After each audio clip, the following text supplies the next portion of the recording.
Carmen's laugh pierced through the warm Texas evening air as she held up the legal documents for everyone to see. Maya and I developed these algorithms together during our late-night brainstorming sessions, she announced to the stunned family, gathering around the Lake Travis picnic tables. I deserve half of everything she's making from my ideas. Before we jump back in, tell us where you're tuning in from, and if this story touches you, make sure you're subscribed, because tomorrow, I've saved something extra special for you. The patents I'd spent 3 years perfecting, the innovations that had just landed me a 7-figure licensing deal with Johnson & Johnson, were suddenly being claimed by someone who couldn't even spell algorithm correctly on her Facebook posts. 27 relatives stared between us, their barbecue plates forgotten, as my world crumbled with the weight of her calculated betrayal. The morning of the Patel family reunion started like any other July Saturday in Austin. I was in my home office at dawn, reviewing the final contract details for the biggest deal of my career. 3 years of 16-hour days, countless failed prototypes, and enough coffee to float a small boat had finally paid off. My predictive healthcare algorithms were about to revolutionize how hospitals detected early-stage cardiac events, and Johnson & Johnson wanted exclusive licensing rights for their emergency room software suite. My phone buzzed with a text from my brother Dev. "Maya, can you pick up the decorations on your way? Carmen's running late with the catering prep." I smiled, grateful for family who supported my work, even when they didn't fully understand it. Dev had always been my champion, bragging to anyone who'd listen about his genius sister who was going to change the world with her computer programs. His wife Carmen seemed equally proud, constantly asking about my progress and offering encouragement during the difficult months when venture capitalists had rejected my proposals one after another. The drive to Lake Travis was peaceful, my Honda Civic loaded with streamers and balloons for our annual family gathering. These reunions had been a tradition since I was 12, bringing together aunts, uncles, and cousins from across Texas for a day of food, stories, and the kind of chaotic love that only large Indian families can provide. This year felt especially meaningful because I finally had genuine success to share, not just promising prototypes and hopeful projections. I arrived to find the usual organized chaos in full swing. Mom was directing traffic in the kitchen pavilion, her voice carrying across the park as she coordinated dishes from 17 different households. Dad sat at his traditional spot under the oak tree, holding court with my uncles about everything from cricket scores to local politics. The younger cousins had already claimed the volleyball court, their competitive shouts mixing with the gentle lapping of lake water against the shore. Carmen approached me as I unloaded decorations, her smile bright and enthusiastic as always. "Maya, perfect timing. I've been telling everyone about your big announcement today. They're so excited to hear about your success." She helped me carry the supplies to the main pavilion, chattering about how proud the family would be and how this would inspire the younger cousins to pursue their own dreams in technology. Her support felt genuine, as it always had. Over the 5 years since she'd married Dev, Carmen had consistently shown interest in my work. She'd attended my graduate school presentations, celebrated when I landed my first job at Neural Med Solutions, and even helped me practice my pitch presentations in their living room. When I'd been struggling with imposter syndrome during my early patent applications, she'd been the one to remind me that innovation required courage and that my algorithms could save lives. The reunion officially kicked off at noon with Dad's traditional welcome speech, delivered from the same picnic table he'd used for the past 15 years. His voice carried the warm authority that had made him successful in his medical device import business, and his pride in our family's achievements was evident as he highlighted everyone's recent accomplishments. When he mentioned my upcoming announcement, the anticipation in the crowd was palpable. Lunch was the usual magnificent chaos of too much food and not enough table space. I found myself sandwiched between my teenage cousin Ravi, who peppered me with questions about artificial intelligence, and my Aunt Mira, who wanted to know if my algorithms could predict when her arthritis would flare up. The attention felt Wonderful after years of explaining my work to blank stares and polite nods from relatives who couldn't distinguish between my healthcare software and their smartphone apps. As the afternoon wore on, the traditional sharing circle began. Each family member took turns updating everyone on their lives, achievements, and challenges. My cousin Priya announced her acceptance to medical school, earning enthusiastic applause. Uncle Raj shared news of his restaurant's expansion to a second location. The younger kids performed a dance routine they'd choreographed for the occasion, drawing cheers and smartphone videos from proud parents. When my turn approached, nervous excitement fluttered in my stomach. This was the moment I'd been anticipating for months, the chance to share my breakthrough with the people who mattered most. I stood up, feeling the warmth of their attention and love, and began explaining how my algorithms could analyze patient vital signs in real time to predict cardiac events up to 6 hours before traditional methods would catch them. The family listened with rapt attention as I described the 3-year journey from initial concept to final product. I explained how the software could potentially prevent thousands of deaths annually by giving medical teams crucial early warning. Time. The pride on my parents' faces was unmistakable, and I could see several cousins taking notes on their phones, probably planning to share the news with friends and colleagues. Then I reached the climax of my announcement. Johnson & Johnson has offered me a 7-figure licensing deal for exclusive rights to use these algorithms in their emergency room software. The contract was finalized yesterday, and the first payment arrives next week. The eruption of cheers and applause was everything I'd hoped for, family members rushing forward to offer congratulations and hugs. But as the celebration reached its peak, Carmen stood up from her seat at the far end of the table. Her movement caught everyone's attention, and gradually the noise died down as people turned to look at her. She held a manila folder in her hands, her expression serious in a way that seemed oddly out of place given the joyful atmosphere. "I'm so happy for Maya's success," she began, her voice carrying clearly across the pavilion. "But I think there's something important that everyone should know about these algorithms." She opened the folder and pulled out what appeared to be legal documents, holding them high enough for people to see. "Maya and I developed these innovations together during our late-night brainstorming sessions at my house." The words hit me like a physical blow. I stared at her in complete confusion, my brain struggling to process what she was saying. Brainstorming sessions? We'd never had brainstorming sessions. Carmen had shown interest in my work, certainly, but she had no technical background whatsoever. She worked as a marketing coordinator for a local real estate firm and had never demonstrated any understanding of machine learning, data analysis, or healthcare software beyond asking basic questions.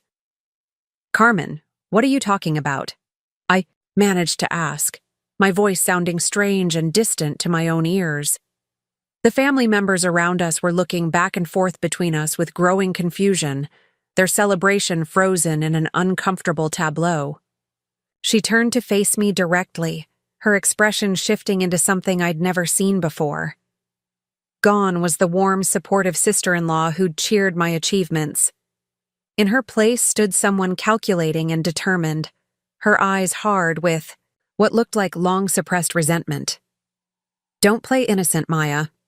Remember all those evenings when you came over stressed about your algorithms not working correctly? When you'd pace around my living room talking through problems while I listened and offered suggestions?" Her voice grew stronger, more confident as she continued. "I was the one who suggested focusing on heart rate variability patterns. I was the one who recommended analyzing multiple vital signs simultaneously instead of looking at each one separately."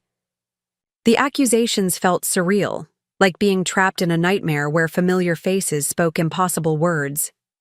I remembered those evenings clearly, but they hadn't been collaborative brainstorming sessions. They'd been me venting frustrations to a sympathetic listener while she offered the kind of general encouragement that any caring friend might provide. Her suggestions had been along the lines of, "Maybe you should look at more data," or "what if you tried a different approach?" The kind of vague support that showed interest but no technical understanding. "Carmen, You never contributed to the actual development of these algorithms, I said, trying to keep my voice calm despite the growing panic in my chest. You listened to me talk about my work, yes, but that doesn't make you a co-inventor. You don't even have a background in software development or healthcare analytics. Her laugh was sharp and bitter, completely unlike the warm sound I'd grown accustomed to over the years. Background? Maya, innovation doesn't require a degree in computer science. It requires creativity and insight, both of which I provided during our collaborative sessions. And I have documentation to prove it. She reached into the folder again and pulled out what appeared to be handwritten notes, pages covered with her distinctive handwriting. I kept detailed records of our discussions, including timestamps and specific contributions I made to solve your technical challenges. My intellectual property attorney has reviewed everything and confirmed that I have a legitimate claim to co-ownership of these patents. The world seemed to tilt around me as the implications sank in.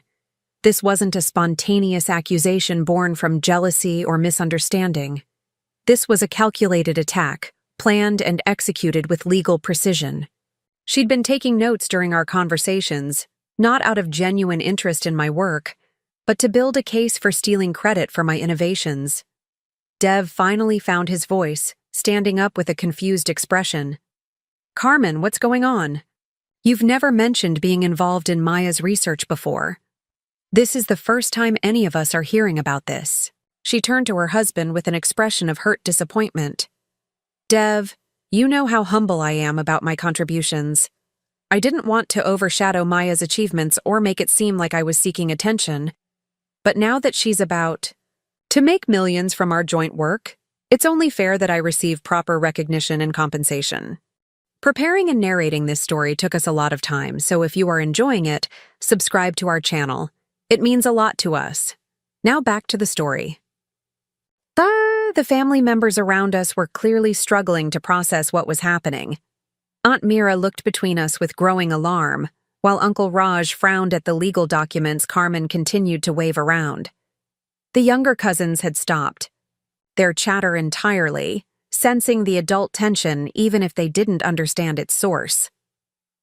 Maya, my father said carefully, his voice carrying the diplomatic tone he used when navigating difficult business negotiations. Can you help us understand what's happening here? Did Carmen contribute to your research in ways we weren't aware of? The question felt like a betrayal, even though I knew Dad was just trying to get to the truth. The fact that my own family was treating this as a legitimate dispute rather than an obvious fraud made my chest tighten with panic and anger. How had Carmen managed to make her ridiculous claims sound plausible enough to warrant serious consideration? Dad? No. Carmen never contributed to the development of my algorithms in any meaningful way. She listened to me talk about my work, which I appreciated, but that doesn't make her a co-inventor. Every line of code, every data analysis model, every mathematical proof was developed by me alone in my lab at Neural Med Solutions. I have 3 years of documentation proving this. Carmen's expression shifted to one of wounded indignation. Maya, I can't believe you're trying to erase my contributions.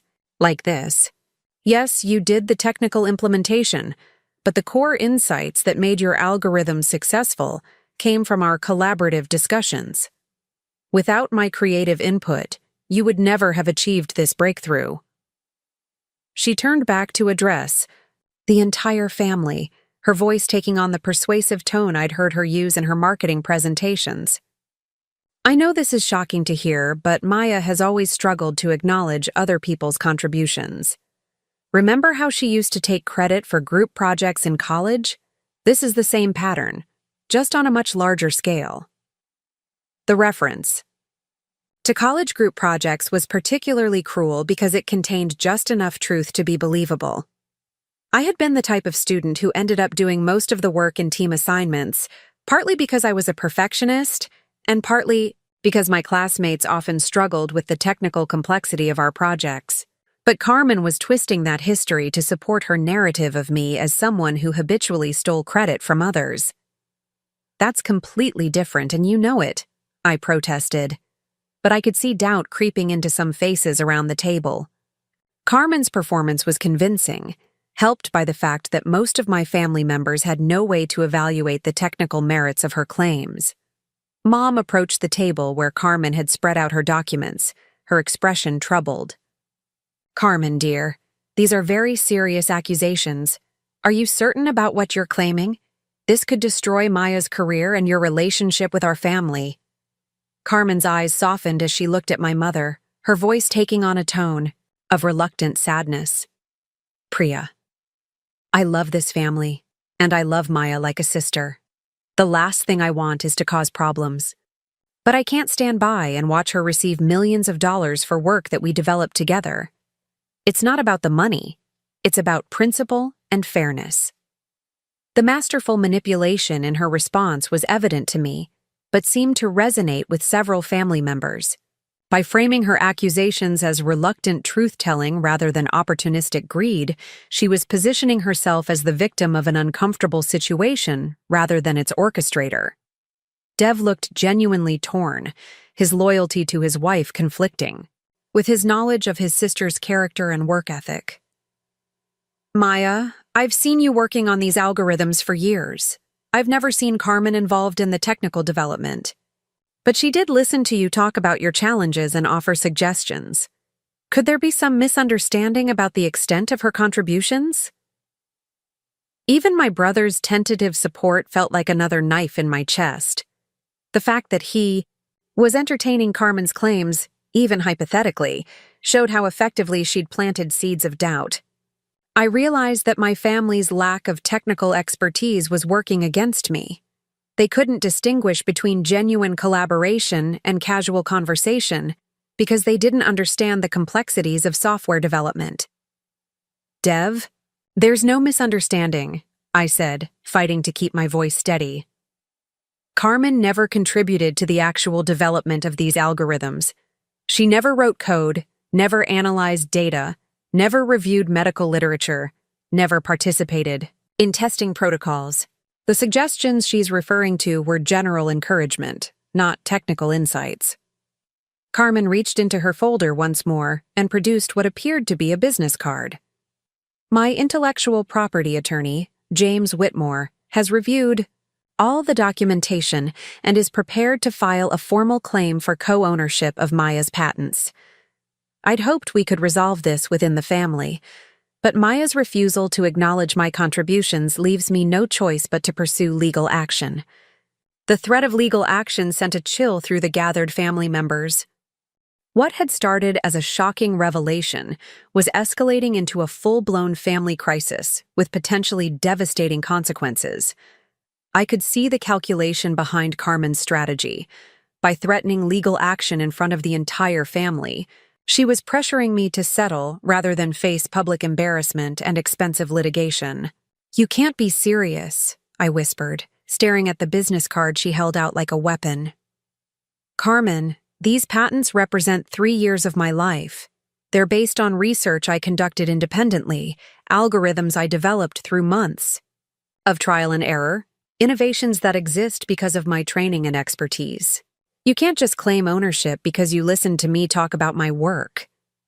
Her expression hardened again, the mask of wounded innocence slipping to reveal something colder underneath. "Maya, intellectual property law doesn't care about who did the typing. It cares about who contributed the ideas that made the innovation possible. And I have documented proof of my intellectual contributions to your algorithms." The reunion that had started with such joy and celebration had transformed into a nightmare that seemed to grow worse with each passing moment. Family members were taking sides, some supporting Carmen's right to be heard while others rallied around me. The younger cousins had been sent away from the main pavilion, their parents recognizing that the adult conflict was spiraling beyond what children should witness. As the sun began to set over Lake Travis, casting long shadows across the picnic tables now littered with abandoned plates and forgotten decorations, I realized that my life had fundamentally changed. The success I'd planned to celebrate had become the catalyst for a betrayal I never could have imagined. The family gathering that should have been my moment of triumph had turned into the beginning of the most difficult battle I'd ever face. Carmen gathered her documents with theatrical precision, her movements watched by 24 pairs of eyes. "I'll give you 1 week to consider a reasonable settlement, Maya. 50% ownership and 50% of all future royalties from the Johnson & Johnson deal. That's more generous than my attorney recommended, but I still care about family. Harmony." The audacity of her demands left me speechless. She wasn't just claiming partial credit. She was demanding half of everything I'd worked for, half of the breakthrough that represented my life's passion and dedication. The fact that she presented this theft as generosity was perhaps the cruelest aspect of her performance. As family members began the awkward process of cleaning up and saying goodbye, their conversations muted and uncomfortable, I stood frozen by the realization that my sister-in-law had just destroyed not only my professional triumph, but the family bonds I'd cherished my entire life. The patents that should have secured my future had instead become the weapons someone I trusted had used to tear my world apart.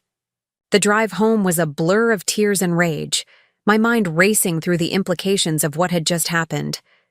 Carmen's accusations weren't just wrong, they were impossible. But in the court of family opinion, impossibility mattered less than believability, and she'd crafted her story with devastating effectiveness. By the time I reached my house, night had fallen completely, and the silence felt oppressive after the chaos of the reunion. I sat in my driveway for nearly an hour, staring at the home office window where I'd spent countless nights developing the algorithms that Carmen now claimed as partially her own. The very space that had represented creativity and achievement now felt tainted by her accusations. Inside, I powered up my computer and began reviewing every file, every email, every piece of documentation related to my patent applications. If Carmen wanted a fight, I would give her one. But as I scrolled through 3 years of technical development records, a cold realization settled in my stomach. Legal battles weren't won on the basis of truth alone. They were won on the basis of evidence, documentation, and the ability to convince judges and juries of competing narratives. Carmen had clearly been planning this for months, possibly years. Her handwritten notes, her consultation with an intellectual property attorney, her strategic timing at the family reunion, none of this was spontaneous. While I'd been focused on developing breakthrough technology, she'd been building a case to steal credit for my work. The phone rang twice that evening. First Dev, his voice strained with the awkwardness of trying to mediate between his wife and sister. Then my father, attempting his usual diplomatic approach, but clearly shaken by the day's events. Both conversations left me feeling more isolated and betrayed. Even the family members who believed in my innocence seemed to think compromise might be preferable to conflict. As midnight approached, I found myself questioning not just Carmen's motivations, but my own memory. Had there been moments when her casual suggestions had influenced my technical decisions? Could someone without technical training have made intellectual contributions that I'd failed to recognize? The doubt felt like poison spreading through my thoughts, undermining the confidence that had sustained me through years of challenging development work. But then I opened the folder containing my original patent applications, reading through the detailed technical specifications and mathematical proofs that formed the foundation of my algorithms. Every equation, every data structure, every optimization technique bore the hallmark of my training and expertise. These weren't innovations that could have emerged from casual conversation or general encouragement. They were the product of specialized knowledge applied through months of focused effort. Carmen's claims weren't just wrong, they were technically impossible. The challenge would be proving that impossibility to people who lacked the expertise to evaluate the evidence. As I finally turned off my computer and headed to bed, one thought echoed through my mind with crystal clarity. The woman I'd trusted as a sister had just declared war on my entire life's work, and tomorrow the real battle would begin. The following Monday morning arrived with the weight of impending doom. I sat in my Neural Med Solutions office staring at the Johnson & Johnson contract that had once represented the pinnacle of my career, now feeling like a document written in a foreign language. Every clause about intellectual property ownership and licensing rights seemed to mock me with its specificity. How could something so concrete become so precarious overnight? My phone had been buzzing since sunrise with calls I couldn't bring myself to answer. Dev had left 3 voicemails, each one more strained than the last, pleading for a family meeting to work things out reasonably. Mom had sent a series of increasingly worried text messages asking if I was okay and suggesting we all sit down for dinner to discuss the situation calmly. Even my cousin Priya had reached out, offering legal advice from her pre-med perspective that showed more heart than understanding of intellectual property law. The worst part was the silence from the people whose support I needed most. My colleagues at Neural Med had no idea their star researcher was facing a potentially catastrophic legal challenge. The Johnson & Johnson executives who'd praised my innovative algorithms just days earlier remained blissfully unaware that someone was claiming co-ownership of the technology they'd just licensed. Dr. Patricia Vance, our company's chief technology officer and my direct supervisor, expected me to begin integration planning meetings this week, not defend myself against accusations of intellectual property theft. I'd spent the weekend diving deeper into every aspect of my patent applications, searching for any possible vulnerability Carmen might exploit. The United States Patent and Trademark Office had granted me 4 separate patents covering different aspects of my predictive healthcare algorithms. Each application included detailed technical specifications, mathematical proofs, experimental data, and documentation of the iterative development process that had led to the final innovations. The timestamps on my files painted a clear picture of 3 years of independent work. Version control logs showed every code commit, every algorithm modification, every debugging session that had contributed to the final product. Email records documented my correspondence with medical researchers, data scientists, and university professors who'd provided domain expertise for different aspects of the project. Laboratory notes recorded hundreds of hours of testing, optimization, and refinement that had transformed initial concepts into commercially viable software. But as I reviewed this mountain of evidence, a disturbing pattern began to emerge. While the technical development was entirely my own work, Carmen had indeed been present during many of the informal conversations where I'd discussed challenges and breakthroughs. Her handwritten notes, which I'd initially dismissed as fraudulent, might actually contain accurate records of our conversations, even if her interpretation of those discussions was completely wrong. The legal research I'd conducted over the weekend painted an increasingly grim picture. Intellectual property law included provisions for collaborative invention that could potentially be applied even when one party's contributions were minimal. Courts had occasionally recognized non-technical contributions as valid intellectual property claims, particularly when those contributions could be shown to have influenced the direction of technical development. Carmen's attorney clearly understood these legal nuances and had crafted her claims to exploit every available opportunity. My first call was to Marcus Kim, my former classmate from graduate school who'd gone into intellectual property law instead of software development. We'd maintained a casual friendship over the years, occasionally meeting for drinks to complain about our respective career challenges. But when I explained Carmen's accusations, his professional demeanor became notably more serious. "Maya, this is potentially very bad," Marcus said after I'd outlined the situation. "Even if her technical contributions were minimal, she might be able to establish legal standing if she can prove that her suggestions influenced your development decisions. The bar for collaborative invention is lower than most people realize, especially when there's documented evidence of ongoing discussions about the work." His words hit me like a physical blow. I'd called expecting reassurance that Carmen's claims were obviously frivolous, not confirmation that they might have legal merit. But Marcus, She doesn't understand the technology at all. Her suggestions were generic encouragement, not technical insights. How could someone without any relevant expertise be considered a co-inventor?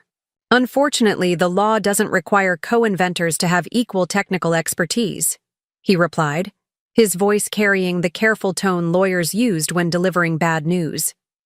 If she can demonstrate that her suggestions were more than casual conversation, if she can show that you acted on her input in ways that influenced the final innovation, she might have a case. And from what you're describing, it sounds like she's been building documentation for quite some time. The conversation with Marcus lasted nearly 2 hours as he walked me through the complexities of intellectual property litigation. Patent disputes were notoriously expensive and time-consuming, often taking years to resolve and costing hundreds of thousands of dollars in legal fees. Even winning such a case could be financially devastating for an individual inventor, while losing could mean forfeiting not just the disputed patents, but also facing liability for the opposing party's legal costs.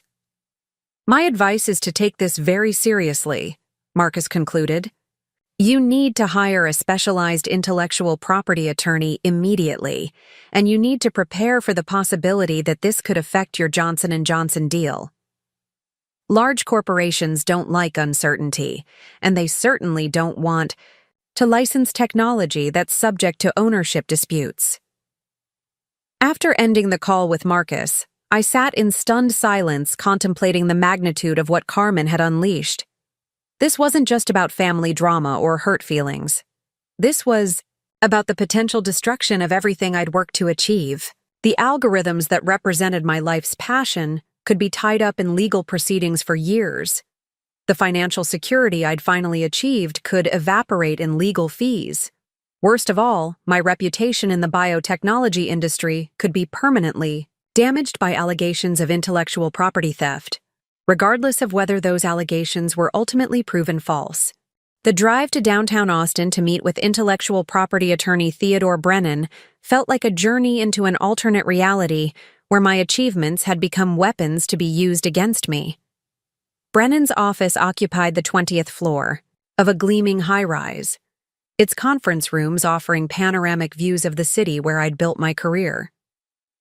But the beauty of the skyline felt meaningless as I sat across from a man whose expertise would determine whether my professional life survived Carmen's attack.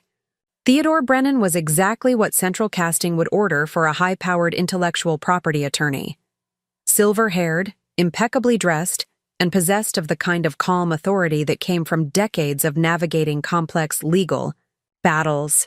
His initial consultation fee of $500 was just the beginning of what I now realized would be a financially devastating process, regardless of the outcome. Ms. Patel, I've reviewed the preliminary information you provided, and I need to be direct with you about the challenges we're facing, Brennan began, his voice carrying the measured tone of someone accustomed to delivering difficult news.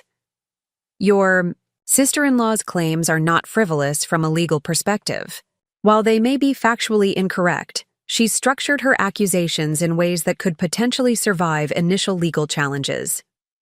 He opened a thick folder and spread out copies of Carmen's handwritten notes, which her attorney had apparently provided as part of their initial legal filing. The pages were covered with her distinctive handwriting, documenting dates, times, and summaries of conversations we'd had over the past 3 years. The level of detail was genuinely shocking, suggesting that she'd been systematically recording our interactions for far longer than I'd imagined possible. These notes indicate that she's been building this case for quite some time, Brennan continued, pointing to specific entries that correlated with major breakthroughs in my algorithm development.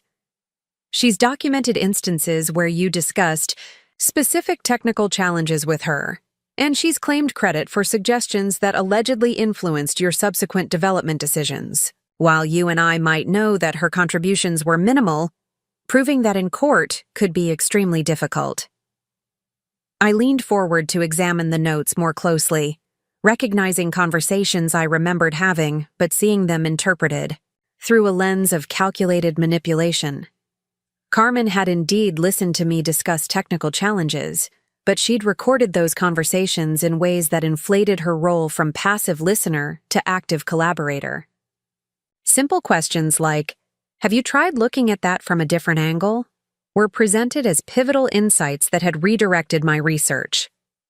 The most problematic aspect, Brennan continued, is that some of her documented suggestions do correlate with subsequent changes in your algorithm development. Even if the correlation is coincidental, it could be presented as evidence of intellectual contribution. Patent law includes provisions for recognizing collaborative invention, even when the contributors have vastly different levels of technical expertise. My stomach clenched as the implications became clear. Carmen hadn't just been building a fraudulent case based on fictional contributions. She'd been carefully documenting real conversations and reframing them as collaborative invention sessions. The fact that some of her general suggestions happened to align with technical decisions I'd made independently could be presented as proof of her intellectual contribution to my innovations. "What are my options?" I asked, dreading the answer but needing to understand the full scope of the disaster I was facing. Brennan's expression grew even more serious. "We have several possible approaches, none of them ideal. We could fight the claims aggressively, demanding detailed technical depositions that might expose the superficiality of her understanding. We could negotiate a settlement that acknowledges minimal contribution in exchange for her dropping the co-ownership claims. Or we could try to invalidate her claims by proving that her contributions fell below the legal threshold for collaborative invention. Each option came with significant risks and costs. Fighting aggressively would mean years of litigation and hundreds of thousands of dollars in legal fees, with no guarantee of success. Settling would mean acknowledging some legitimacy to her claims and potentially paying her a substantial sum to make the problem disappear. Attempting to invalidate her claims entirely carried the risk of total failure, which could result in her being awarded the full co-ownership she was seeking. "There's another complication we need to discuss," Brennan added, his tone becoming even more grave. "Your Johnson & Johnson deal. Large corporations typically include intellectual property warranty clauses in their licensing agreements. If there's any doubt about your clear ownership of the patents they're licensing, they may choose to suspend the deal until the ownership questions are resolved." The words hit me like a sledgehammer. The seven-figure licensing deal that had represented financial security and professional validation could disappear entirely if Johnson & Johnson decided that Carmen's claims created too much legal uncertainty. Corporate legal departments were notoriously risk-averse, and intellectual property disputes were exactly the kind of complications that made companies walk away from otherwise attractive deals. "How long could this take to resolve?" I asked, though I suspected I didn't want to hear the answer. "Patent disputes of this complexity typically take 18 months to 3 years to reach final resolution," Brennan replied. "During that time, the disputed patents would likely be considered encumbered, making it difficult to license or commercialize the technology.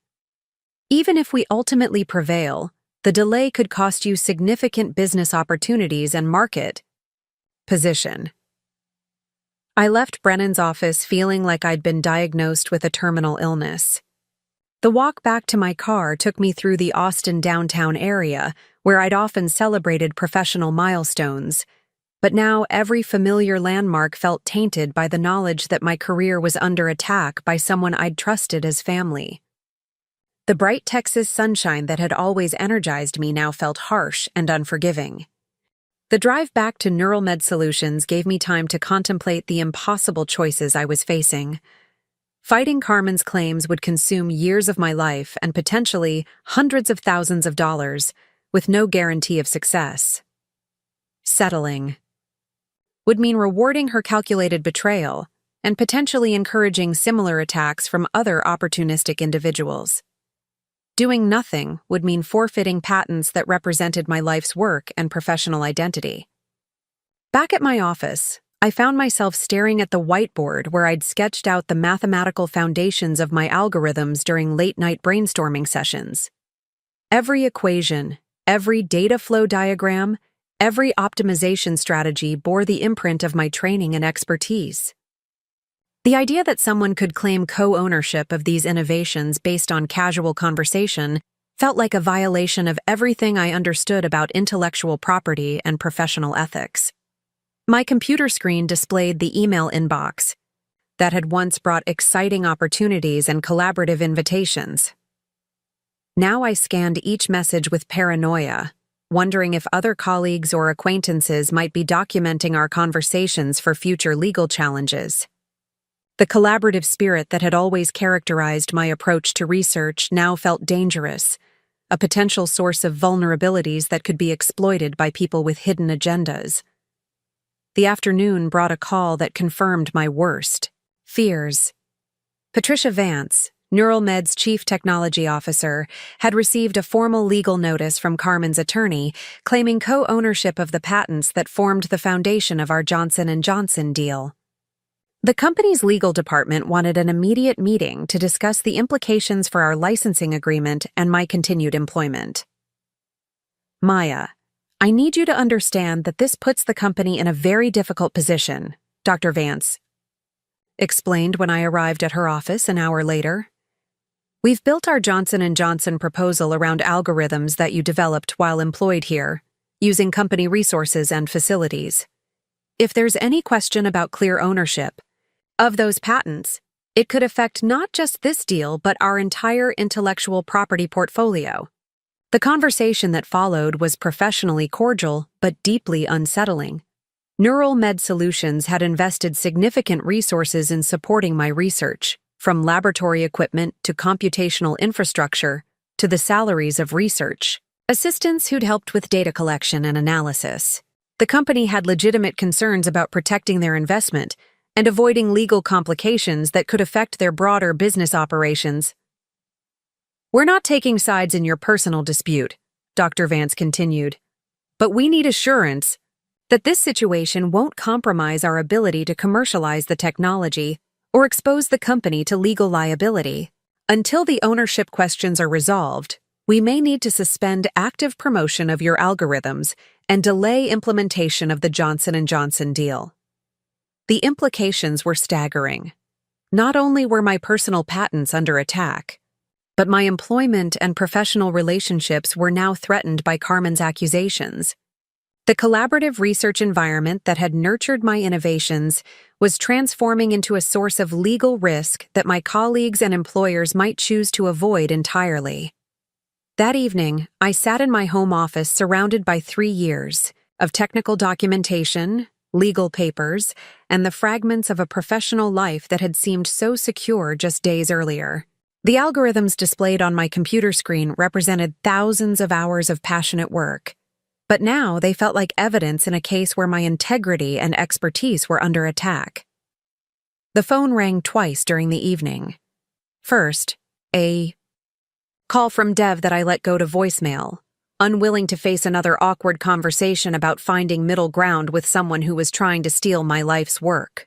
Then a call from Mom, which I answered out of filial obligation, but which only deepened my sense of isolation when she suggested that maybe Carmen deserved some recognition for her support, even if her legal claims were excessive.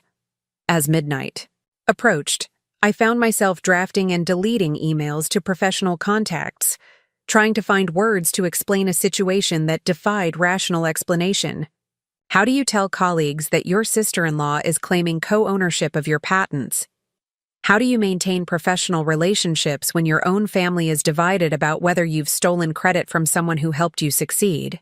The worst part was the growing seed of doubt that Carmen's systematic manipulation had planted in my mind.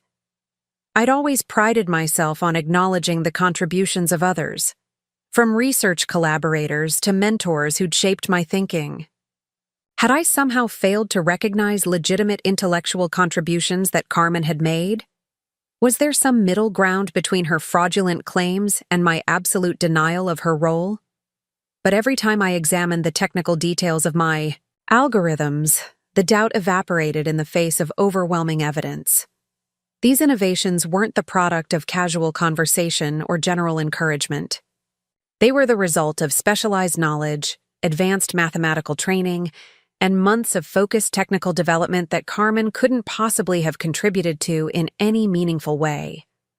The challenge would be proving that technical reality in a legal system that might not distinguish between genuine collaboration and manipulative opportunism.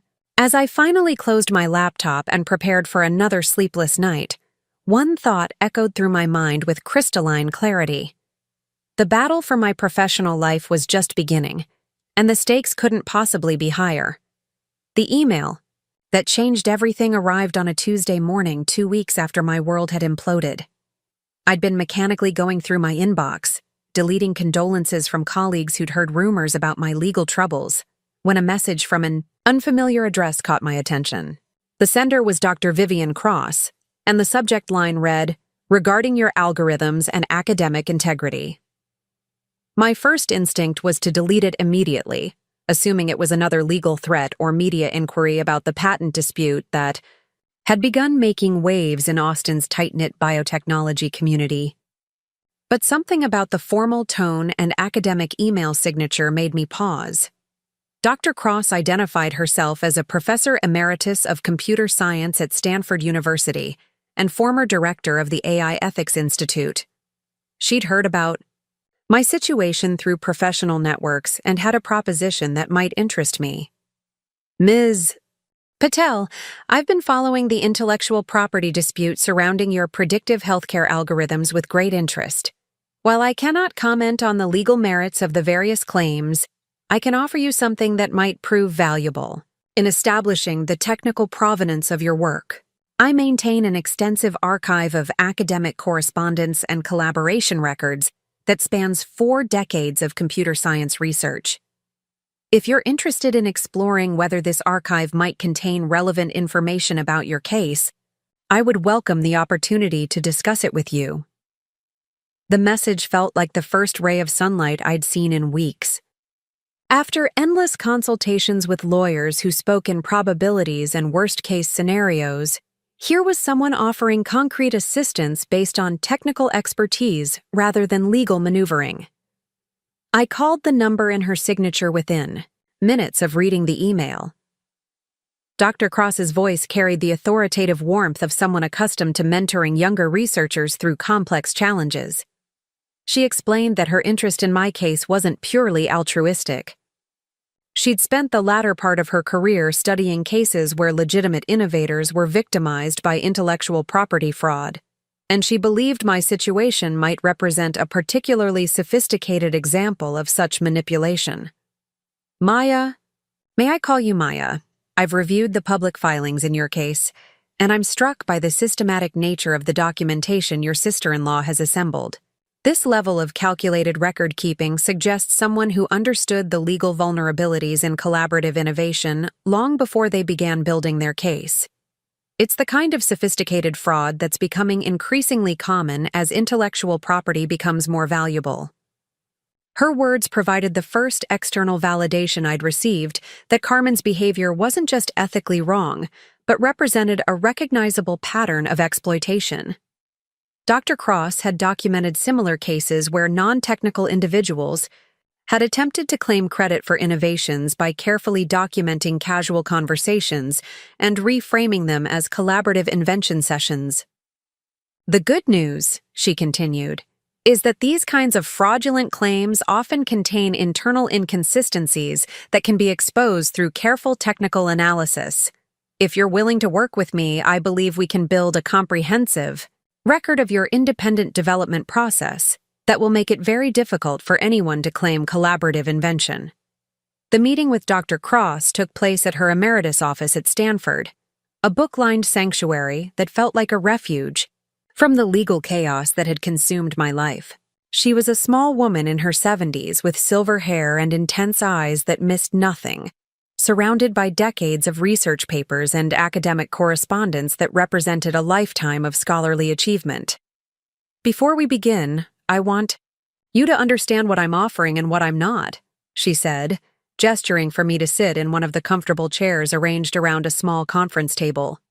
"I'm not a lawyer, and I can't provide legal advice about your patent dispute. What I can do is help you document the technical provenance of your algorithms in ways that will make it clear to any expert reviewer that these innovations required specialized knowledge and training that your sister-in-law doesn't possess. She opened a thick folder and spread out what appeared to be a comprehensive analysis of my patent applications, annotated with technical notes and cross-references to academic literature. The level of detail was extraordinary, showing that she'd spent considerable time understanding not just the surface features of my algorithms, but the deep mathematical and theoretical foundations that made them possible. Your algorithms represent a sophisticated fusion of machine learning techniques, statistical analysis, and medical domain knowledge, she explained, pointing to specific sections of the patent documentation. The mathematical optimization strategies you've employed require graduate-level training in both computer science and biostatistics. The feature selection algorithms demonstrate deep understanding of cardiac physiology and medical signal processing. These aren't innovations that could emerge from casual conversation or general encouragement. For the first time in weeks, I felt like someone truly understood the technical complexity of what I'd achieved. Dr. Cross walked through each aspect of my algorithms, explaining how the various components required specialized knowledge that took years to develop. She pointed out mathematical techniques that weren't taught in undergraduate courses, medical insights that required collaboration with domain experts, and optimization strategies that had been published in academic journals just months before. I'd incorporated them into my work. The key to defending against fraudulent collaboration claims is demonstrating that the disputed innovations required knowledge and skills that the claiming party doesn't possess, she continued. In your case, we have abundant evidence that your algorithms incorporate technical concepts that someone without advanced training in computer science and biostatistics couldn't have contributed to meaningfully. Dr. Cross proposed a comprehensive technical audit that would trace every aspect of my algorithms back to their theoretical foundations, academic sources, and development history. This audit would create an authoritative record of the specialized knowledge required to produce my innovations, making it virtually impossible for someone without that knowledge to claim legitimate collaboration. We'll document every mathematical technique, every optimization strategy, every domain-specific insight that went into your algorithms, she explained. We'll trace the academic lineage of each innovation, showing how it builds on published research and advanced theoretical concepts. By the time we're finished, any expert reviewer will understand that these algorithms could only have been developed by someone with your specific training and expertise. The work began immediately. Dr. Cross had assembled a team of graduate students and postdoctoral researchers who specialized in different aspects of machine learning and biomedical engineering. Each team member was assigned specific components of my algorithms to analyze, documenting the theoretical foundations and technical requirements for each innovation. The process was both exhilarating and exhausting. For the first time since Carmen's accusations, I was working with people who understood and appreciated the technical complexity of what I'd achieved. Instead of lawyers who spoke in terms of legal precedents and worst-case scenarios, I was collaborating with researchers who could evaluate my work on its technical merits. Dr. Sarah Chen, a postdoctoral researcher specializing in cardiovascular signal processing, took responsibility for analyzing the medical domain knowledge embedded in my algorithms. She spent days tracing the physiological insights that had informed my feature selection strategies, documenting how each decision required deep understanding of cardiac electrophysiology and clinical medicine. Maya, the medical sophistication of your algorithms is remarkable, Dr. Chen explained during one of our review sessions. You've incorporated insights from dozens of clinical studies, physiological research papers, and medical device specifications. The feature selection strategies alone demonstrate knowledge that would take a medical professional years to develop. There's no way someone without medical training could have contributed meaningfully to these aspects of your work. Meanwhile, Dr. James Rodriguez, a computer science graduate student, focused on the mathematical optimization techniques that formed the computational backbone of my algorithms. His analysis revealed the sophisticated understanding of machine learning theory that had been necessary to achieve the performance levels my algorithms demonstrated. The optimization strategies you've employed are cutting-edge techniques that were only published in academic journals within the past 2 years, Dr. Rodriguez noted. You've adapted these theoretical advances to the specific requirements of medical signal processing in ways that require deep understanding of both the mathematical foundations and the practical constraints of healthcare applications. This level of technical sophistication couldn't emerge from casual conversation. As the technical audit progressed, a comprehensive picture emerged of the specialized knowledge and advanced training that had been necessary to produce my innovations. Every aspect of my algorithms, from the statistical models, to the feature extraction techniques, to the performance optimization strategies, required expertise that Carmen demonstrably didn't possess. Dr. Cross compiled this analysis into a detailed, technical report that read like a masterclass in advanced machine learning and biomedical engineering. The report traced every innovation back to its theoretical foundations, documented the academic sources that had informed each decision, and explained why each technical choice required specialized knowledge that took years to develop. This report establishes beyond any reasonable doubt that your algorithms could only have been developed by someone with your specific educational background and technical expertise, Dr. Cross explained as we reviewed the final draft. Any expert reviewer will understand that the claimed collaborator lacks the fundamental knowledge necessary to have contributed meaningfully to these innovations. But Dr. Cross's assistance extended beyond technical documentation. She'd spent decades navigating the intersection of academic research and intellectual property law, and she understood how technical evidence needed to be presented to be effective in legal proceedings. Technical complexity alone isn't enough to win patent disputes, she explained. We need to present this information in ways that non-technical judges and juries can understand. We need to make it clear that the difference between your expertise and your sister-in-law's knowledge isn't just a matter of degree, but a fundamental difference in kind. She worked with me to develop clear, accessible explanations of why each technical component of my algorithms required specialized training. We created visual presentations that illustrated the complexity of the mathematical models, the sophistication of the optimization techniques, and the depth of medical knowledge that had informed my design decisions. The goal is to make it obvious to any reasonable observer that your sister-in-law's claims are not just technically wrong, but technically impossible, Dr. Cross said. When we're finished, anyone reviewing this case will understand that claiming credit for your algorithms would be like someone who's never studied physics claiming to have collaborated on developing quantum computing algorithms. The technical audit also revealed something else that proved crucial to my defense. The timestamps and version control records from my development process showed clear patterns of independent discovery and iterative refinement that were inconsistent with collaborative invention. The breakthrough moments in my algorithm development coincided with my own research activities, not with conversations I'd had with Carmen.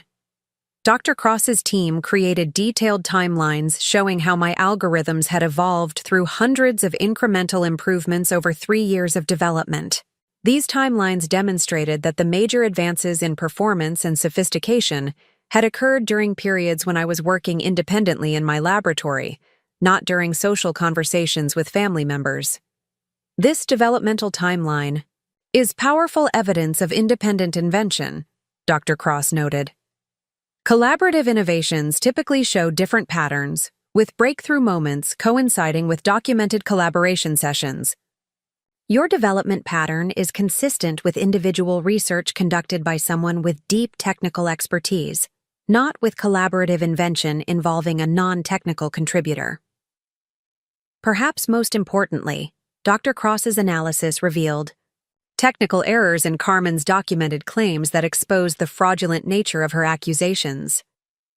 Several of the insights Carmen claimed to have contributed were actually contradicted by the technical decisions I'd made in my final algorithms. If she had truly influenced my development process in the ways she claimed, these contradictions would be impossible to explain. Your sister-in-law's claims contain internal inconsistencies that prove she doesn't understand the technology she's claiming to have helped develop, Dr. Cross explained. She's documented suggestions that would have led to technically inferior solutions, which demonstrates that she wasn't actually contributing meaningful technical insights to your development process. As the comprehensive technical audit neared completion, I felt something I hadn't experienced since the nightmare began: genuine optimism about the outcome of my legal battle. Instead of relying on expensive lawyers to argue about the subtleties of intellectual property law, I now had authoritative technical evidence that made Carmen's claims obviously fraudulent to any expert reviewer. Dr. Cross arranged for the technical audit to be peer-reviewed by leading researchers from MIT, Carnegie Mellon, and Johns Hopkins University. Each reviewer confirmed that the algorithms demonstrated sophisticated understanding of advanced technical concepts that required years of specialized training to master. None of the reviewers found any aspect of the innovations that could have been contributed by someone without graduate-level expertise in computer science and biomedical engineering. Maya, you now have something that very few patent dispute defendants possess, Dr. Cross said as we prepared the final documentation. You have authoritative technical evidence that makes the fraudulent nature of the claims against you obvious to any expert reviewer. This isn't a case where reasonable people can disagree about the extent of collaboration. This is a case where technical analysis proves that the claimed collaboration was impossible. The transformation in my legal position was dramatic. Theodore Brennan, my intellectual property attorney, reviewed Dr. Cross's technical audit with obvious relief and growing confidence. For the first time since taking my case, he spoke in terms of likely victory rather than damage control. Maya, this changes everything, Brennan said after studying the comprehensive technical documentation. We're no longer arguing about the subtleties of collaborative invention law. We're presenting evidence that proves the claiming party lacks the fundamental knowledge necessary to have contributed to the disputed innovations. This is the kind of technical evidence that wins patent cases decisively. But the impact extended beyond my legal defense. Word of Dr. Cross's involvement and the technical audit began circulating through Austin's biotechnology community, generating a groundswell of professional support from colleagues who understood the implications of fraudulent intellectual property claims for the entire industry. Dr. Patricia Vance at Neural Med Solutions reviewed the technical audit and immediately scheduled a meeting to discuss reinstating active promotion of my algorithms. The Johnson & Johnson licensing deal, which had been suspended pending resolution of the ownership dispute, was back under active consideration as the technical evidence made clear that Carmen's claims were baseless. Maya, this technical audit removes any doubt about the ownership of your patents, Dr. Vance explained. We're prepared to resume full support of your research and move forward with commercial applications of your algorithms. The evidence Dr. Cross has assembled makes it clear that you are the sole inventor of these innovations. As I sat in Dr. C. Cross's office reviewing the final technical audit that would serve as the foundation of my legal defense, I felt a profound sense of gratitude for the mentorship and expertise that had transformed my desperate situation into a position of strength. The algorithms that had once seemed vulnerable to fraudulent claims were now protected by authoritative technical evidence that made such claims obviously impossible. Maya, you should be proud of what you've accomplished, Dr. Cross said as we prepared to submit the technical audit to my legal team. Your algorithms represent genuine innovation in an important field, and you've developed them through the kind of rigorous technical work that advances human knowledge. No one can take that away from you, and now we have the documentation to prove it. The deposition room at Carmen's attorney's office felt like a battlefield where words would serve as weapons and technical knowledge would determine victory or defeat. 6 months had passed since Dr. Cross's technical audit had transformed my legal position from desperate defense to confident offense, and today marked the culmination of that transformation. Carmen sat across the polished conference table flanked by her legal team, her expression a carefully crafted mask of wounded dignity that I now recognized as pure theatrical performance. James Whitmore, Carmen's intellectual property attorney, had clearly expected this deposition to be a formality before settlement negotiations. His initial confidence had been evident in the scheduling, the venue selection, and the casual dismissal of my technical documentation as overly complex academic theorizing. But as Dr. Cross took her seat beside my legal team, armed with 300 pages of peer-reviewed technical analysis, the atmosphere in the room shifted dramatically. Ms. Rodriguez, Theodore Brennan began, addressing Carmen with the formal courtesy that barely concealed the trap he was setting. You've claimed co-ownership of 4 patents related to predictive healthcare algorithms. Could you please explain to us your educational background in computer science and machine learning? The question was simple, direct, and devastating in its implications. Carmen's resume, which had been submitted as part of her legal filings, showed a bachelor's degree in marketing communications and 5 years of experience promoting residential real estate. She had never taken a single course in mathematics beyond basic college algebra, never studied computer programming, and had no formal training in statistics, data analysis, or medical science. I don't believe formal education is the only way to contribute to innovation, Carmen replied, her voice carrying the practiced confidence of someone who'd rehearsed this response extensively. Creativity and insight can come from many sources, and my contributions to Maya's algorithms were based on creative problem-solving rather than technical implementation.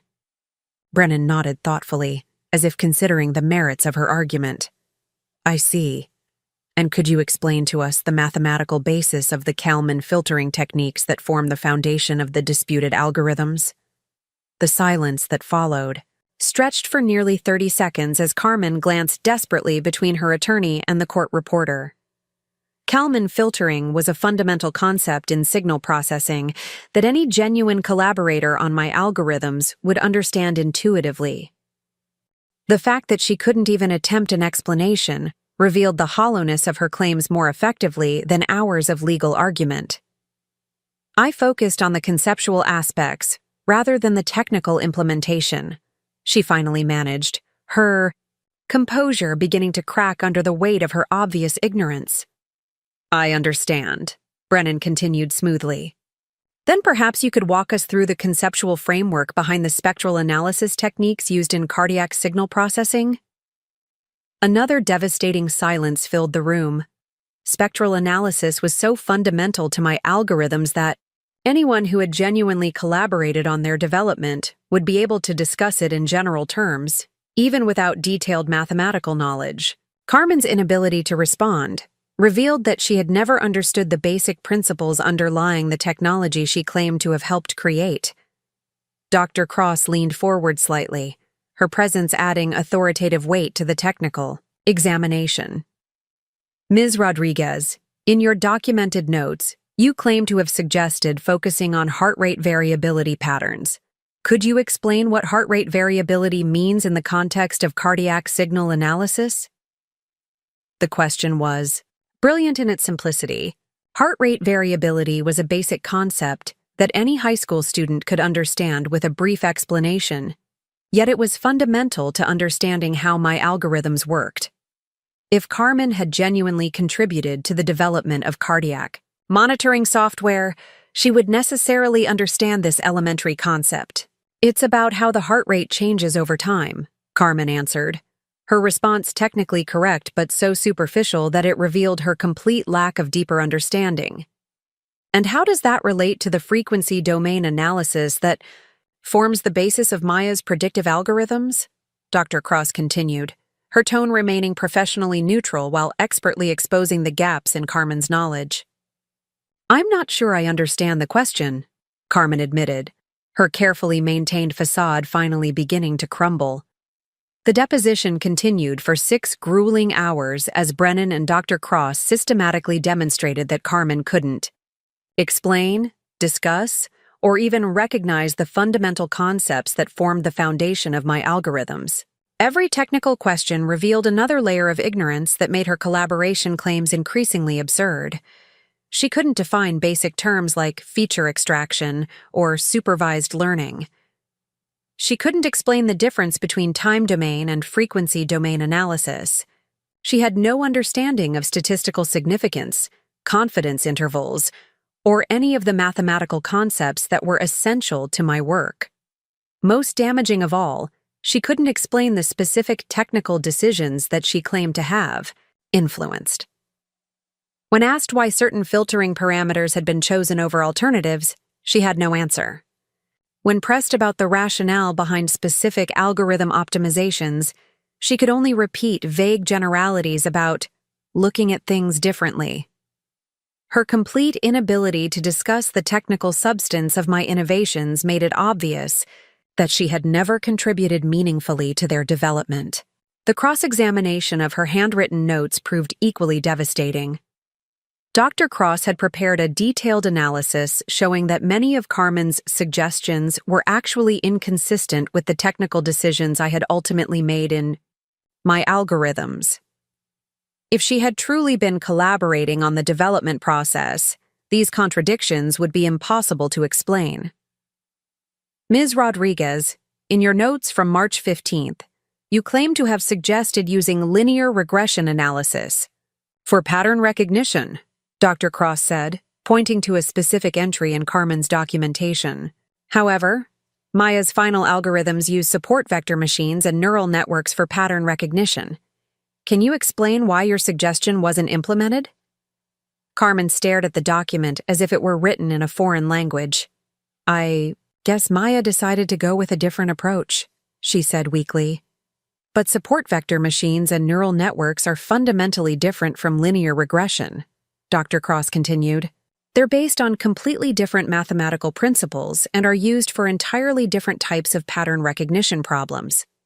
If you were genuinely collaborating on this development, wouldn't you understand why your suggestion was inappropriate for this application? The question hung in the air like an indictment. Carmen's notes were filled with similar instances where her documented contributions were contradicted by the actual technical decisions in my algorithms. The pattern revealed that she had been recording conversations without understanding their technical content, then fabricating claims of collaboration based on superficial misunderstandings of what she had heard. By the end of the deposition, Carmen's legal team was visibly shaken. James Whitmore, who had begun the day with confident demands for substantial settlement payments, now spoke in hushed conferences with his client about reassessing their position. The technical examination had exposed the fraudulent nature of Carmen's claims so thoroughly that continuing to pursue them would risk sanctions for filing frivolous lawsuits. The transformation in my own legal team's confidence was equally dramatic.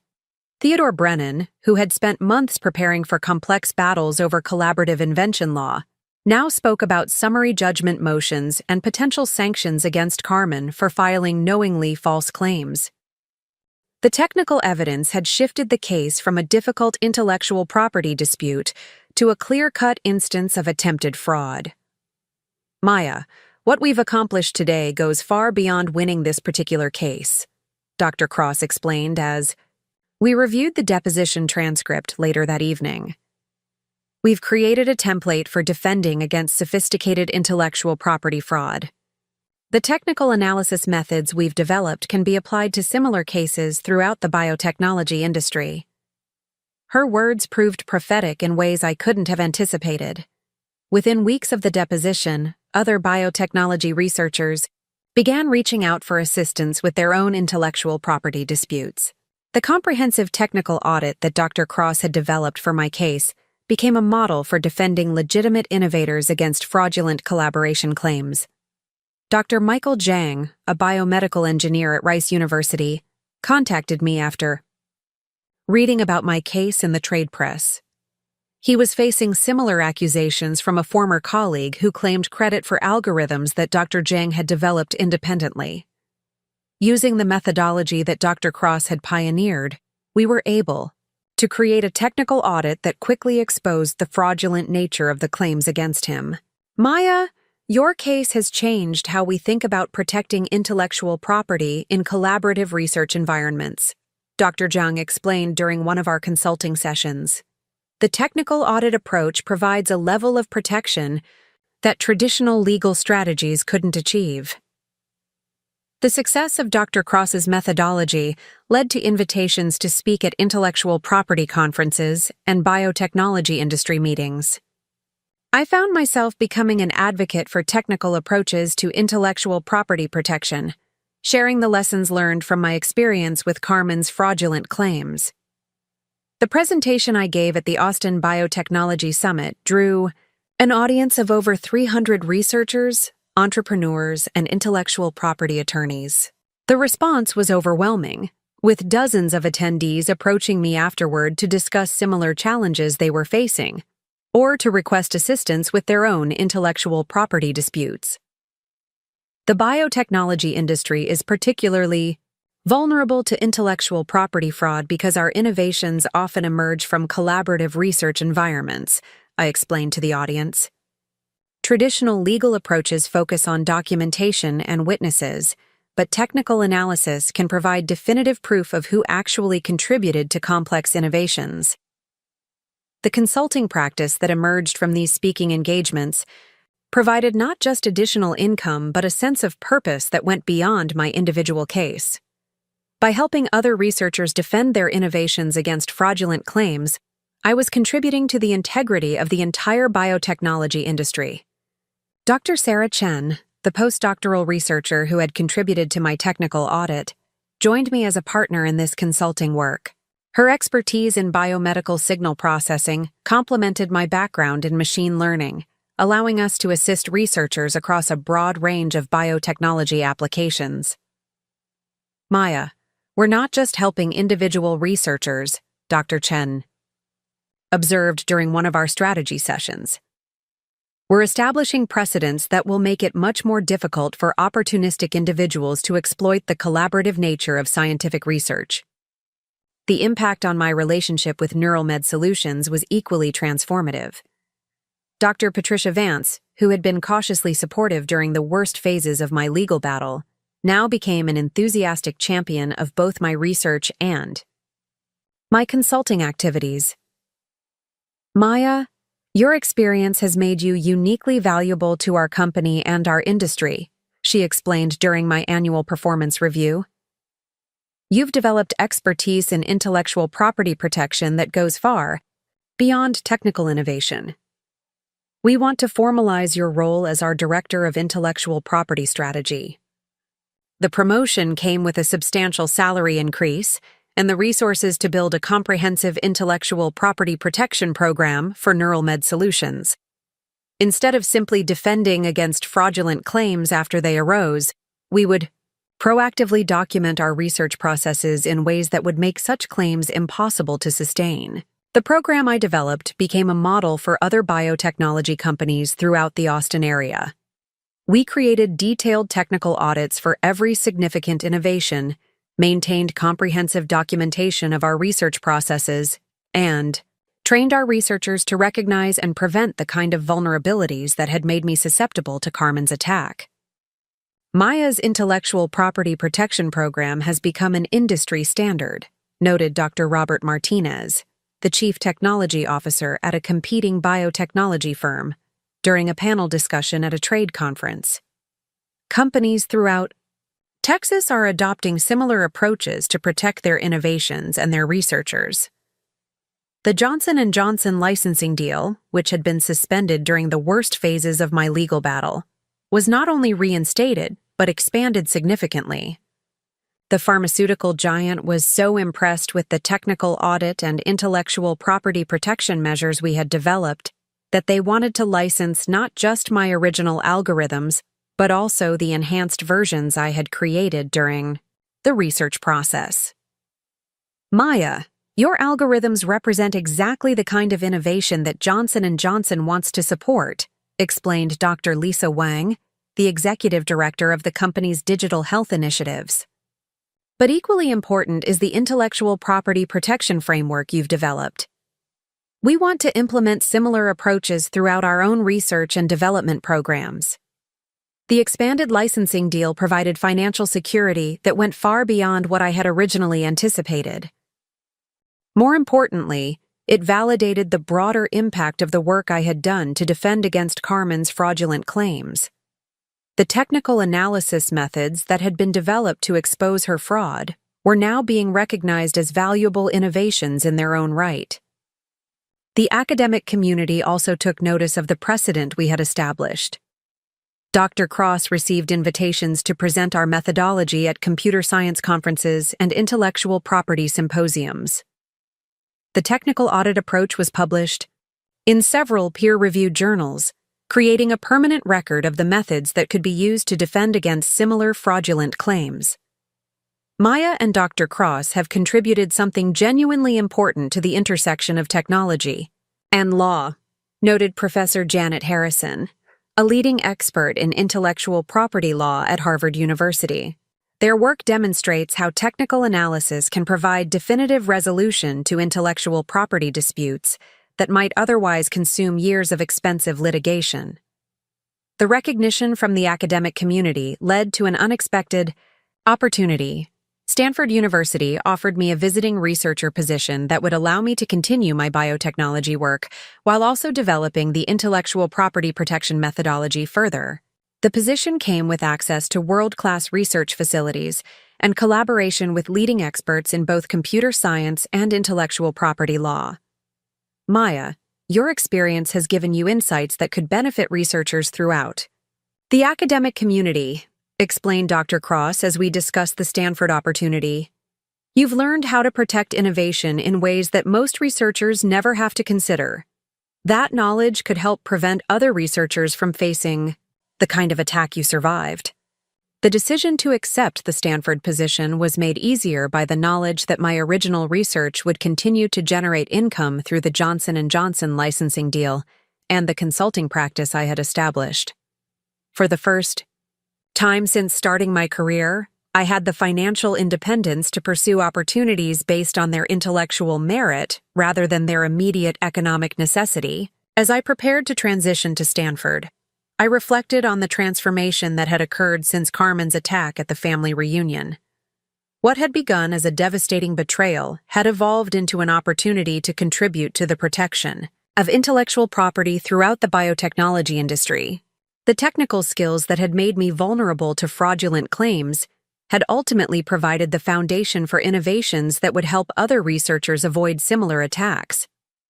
The consulting practice continued to grow, with Dr. Chen managing day-to-day operations while I focused on the Stanford research position.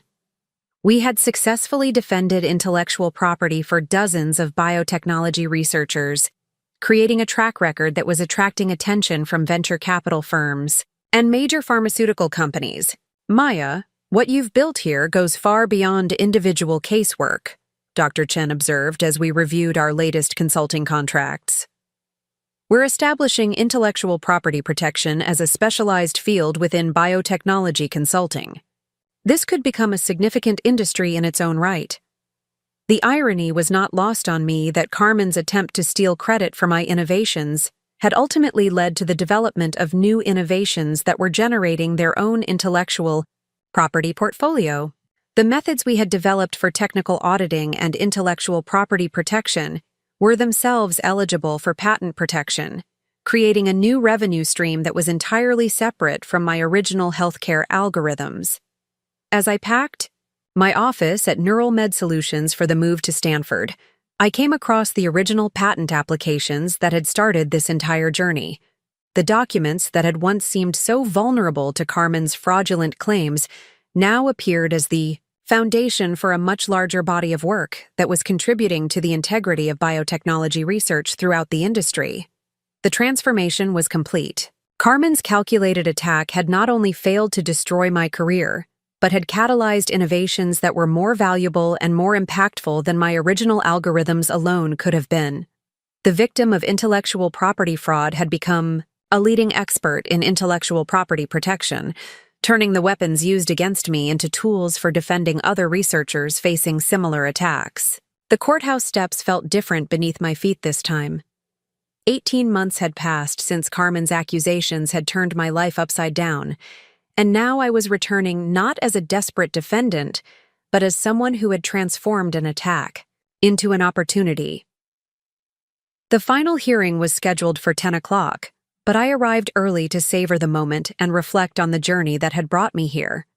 My phone buzzed with messages of support from colleagues, clients, and fellow researchers who had followed my case through the biotechnology trade press. Dr. Cross had sent an encouraging note from Stanford, where she was preparing for my arrival as a visiting researcher. The consulting practice that had emerged from my legal battle was thriving under Dr. Chen's management, with new clients seeking our intellectual property protection services every week. Carmen arrived 20 minutes before the hearing with James Whitmore and a visibly diminished legal team. The confident swagger that had characterized her early court appearances had been replaced by something approaching resignation. The technical deposition had exposed her claims so thoroughly that even her own attorney seemed embarrassed by the case they were obligated to pursue. She avoided eye contact as she climbed the courthouse steps, but I could see the strain in her posture and the tension in her movements. The woman who had once commanded the attention of an entire family reunion with her theatrical accusations now looked like someone who understood that her performance was approaching its final act. Inside the courtroom, Judge Margaret Sullivan reviewed the extensive technical documentation that had been submitted by both sides. The contrast was stark and telling.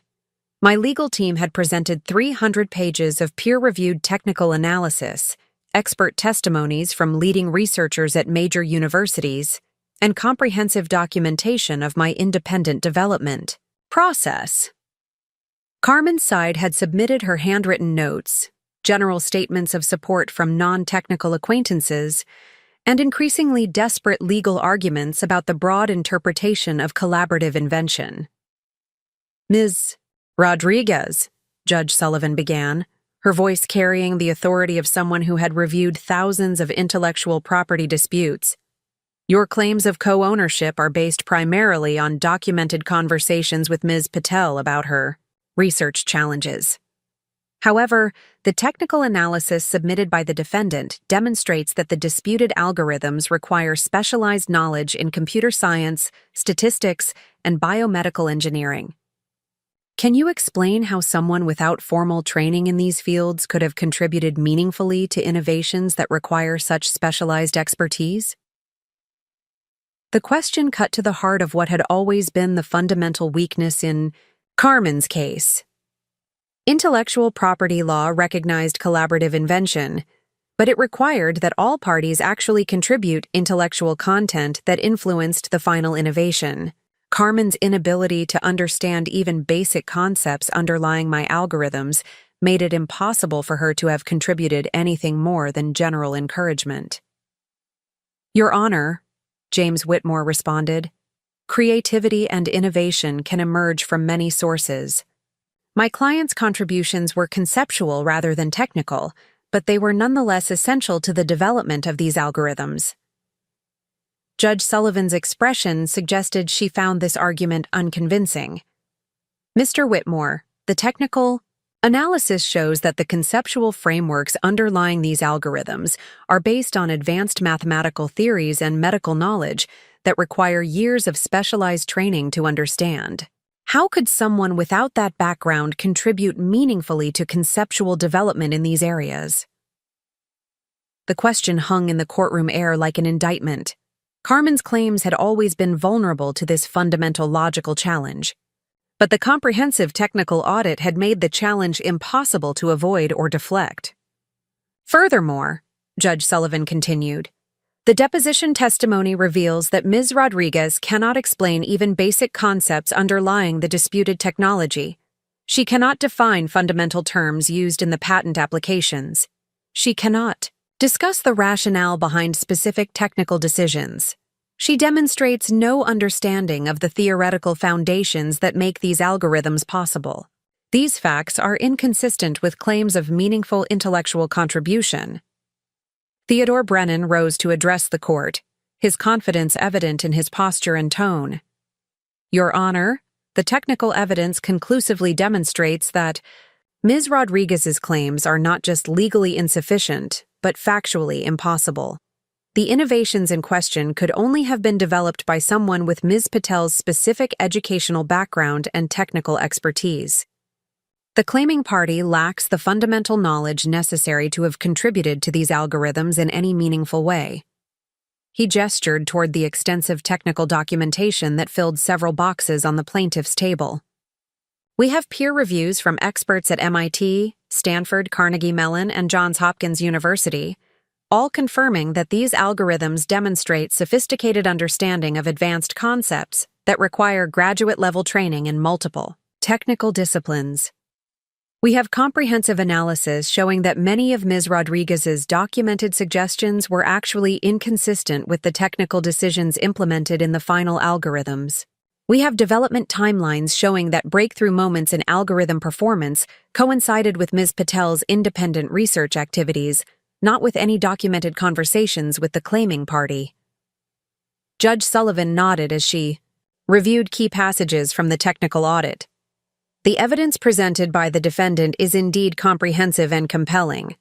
The peer reviews from leading academic institutions carry significant weight, and the technical analysis appears to definitively establish that the disputed innovations require specialized knowledge that the plaintiff demonstrably lacks. She turned back to Carmen's legal team. Mr. Whitmore, do you have any technical evidence to counter the defendant's analysis? Do you have expert witnesses who can testify that your client possesses the knowledge necessary to have contributed to these innovations? The silence that followed was answer enough. Carmen's legal team had been unable to find a single credible expert willing to testify that someone with her background could have meaningfully contributed to algorithms requiring advanced knowledge in computer science, statistics, and biomedical engineering. Your Honor, Whitmore said finally, we believe the law recognizes that collaborative invention can involve non-technical contributions that influence the direction of technical development. Mr. Whitmore, Judge Sullivan replied, the law does recognize collaborative invention, but it requires that all claimed inventors actually contribute intellectual content to the disputed innovation. The evidence suggests that while your client may have listened to Ms. Patel discuss her research challenges, listening does not constitute intellectual contribution. General encouragement and emotional support, while valuable in human terms, do not create legal rights to intellectual property ownership. The judge's words effectively ended Carmen's case. The technical evidence had established beyond any reasonable doubt that her claims were not just legally insufficient, but factually impossible. She lacked the basic knowledge necessary to have contributed to my algorithms, and her inability to understand even fundamental concepts underlying the technology made her collaboration claims absurd. Based on the evidence presented, Judge Sullivan announced, I find that the plaintiff has failed to establish any legitimate basis for claiming co-ownership of the disputed patents. The technical analysis demonstrates conclusively that the innovations in question could only have been developed by someone with the defendant's specialized training and expertise. The plaintiff's documented interactions with the defendant, while perhaps well-intentioned, do not constitute the kind of intellectual contribution that creates rights to patent ownership. She paused to review her notes before continuing. Furthermore, I find that the plaintiff's claims were brought without adequate investigation into their technical merit and legal sufficiency. The comprehensive technical analysis now available could have been conducted before filing these claims and would have revealed their fundamental weaknesses. Accordingly, I am granting the defendant's motion for summary judgment and dismissing the plaintiff's claims with prejudice. The words "with prejudice" meant that Carmen could never refile her claims, even if she discovered new evidence or arguments. Her attack on my intellectual property rights was permanently ended, and the legal vindication was complete and final. As we left the courtroom, Carmen walked past me without speaking, her earlier theatrical confidence replaced by obvious defeat. James Whitmore offered a perfunctory handshake to Theodore Brennan, the professional courtesy of attorneys whose case had been thoroughly demolished by superior evidence and preparation. Outside the courthouse, I was surrounded by reporters from biotechnology trade publications who had been following the case as a precedent-setting dispute about intellectual property protection in collaborative research environments. The questions focused not just on my personal victory, but on the broader implications for the biotechnology industry. Ms. Patel, how will this case affect how researchers protect their intellectual property? Asked a reporter from Austin Business Journal. This case demonstrates that technical analysis can provide definitive protection against fraudulent intellectual property claims, I replied. Researchers need to understand that comprehensive documentation of their development processes, combined with expert technical analysis, can expose fraudulent collaboration claims that might otherwise be difficult to defeat through traditional legal approaches. The Victory press conference evolved into an impromptu seminar on intellectual property protection, with reporters asking detailed questions about the technical audit methodology and its potential applications throughout the biotechnology industry. The case had indeed established precedents that would influence how intellectual property disputes were resolved in technical fields. Dev approached me as the crowd of reporters dispersed, his expression carrying the weight of family obligations and personal regret. "Maya, I owe you an apology," he said quietly. "I should have seen through Carmen's manipulation from the beginning. I should have supported you unconditionally instead of trying to find middle ground." His words carried genuine remorse, but they also highlighted the broader family damage that Carmen's attack had caused. The reunion that should have celebrated my professional triumph had instead become the catalyst for a legal battle that had divided our family and created lasting tensions. "Dev, you were in an impossible position," I replied, though the hurt from his initial equivocation still lingered. Carmen's manipulation was sophisticated, and she targeted the collaborative nature of family relationships to make her claims seem plausible. We stood together on the courthouse steps, two siblings trying to rebuild trust that had been damaged by someone they had both trusted. The legal victory was complete, but the family relationships would require time and effort to fully heal. That evening, I hosted a celebration dinner at my favorite Austin restaurant, surrounded by the team of people who had made my victory possible. Dr. Cross had flown in from Stanford for the hearing. Dr. Chen had driven up from Houston, where she was consulting with another biotechnology firm, and Theodore Brennan brought several members of his legal team who had contributed to the technical analysis. "Maya, what you've accomplished goes far beyond winning this individual case," Dr. Cross said as we raised glasses to toast the victory. "You've created a new model for protecting intellectual property that will benefit researchers throughout the biotechnology industry. The methodology we developed for your case is already being adopted by major pharmaceutical companies and research universities." The celebration felt earned and meaningful in ways that went beyond personal vindication. Carmen's attack had failed, not just to steal my intellectual property, but had catalyzed innovations in intellectual property protection that were now benefiting the entire biotechnology community. 6 months later, I was settled into my visiting researcher position at Stanford, working on expanding the technical audit methodology while continuing to consult on intellectual property disputes throughout the biotechnology industry. The algorithms that Carmen had tried to steal were generating substantial royalties from the Johnson & Johnson licensing deal, but the intellectual property protection consulting practice had become equally valuable. Carmen's lawsuit had been her final desperate attempt to claim credit for achievements that were entirely beyond her capabilities. Instead of destroying my career, her attack had revealed strengths and opportunities I hadn't known I possessed. The woman who had tried to steal my life's work had inadvertently helped me build something even more valuable and impactful than my original innovations. The transformation was complete and irreversible. I had evolved from a talented researcher into a leader in intellectual property protection, from someone vulnerable to fraudulent claims into someone who helped others defend against similar attacks. Carmen's betrayal had been thoroughly defeated, but more importantly, it had been transformed into the foundation for contributions that would protect innovation throughout the biotechnology industry for years to come. Up next, you've got two more standout stories right on your screen. If this one hit the mark, you won't want to pass these up. Just click and check them out.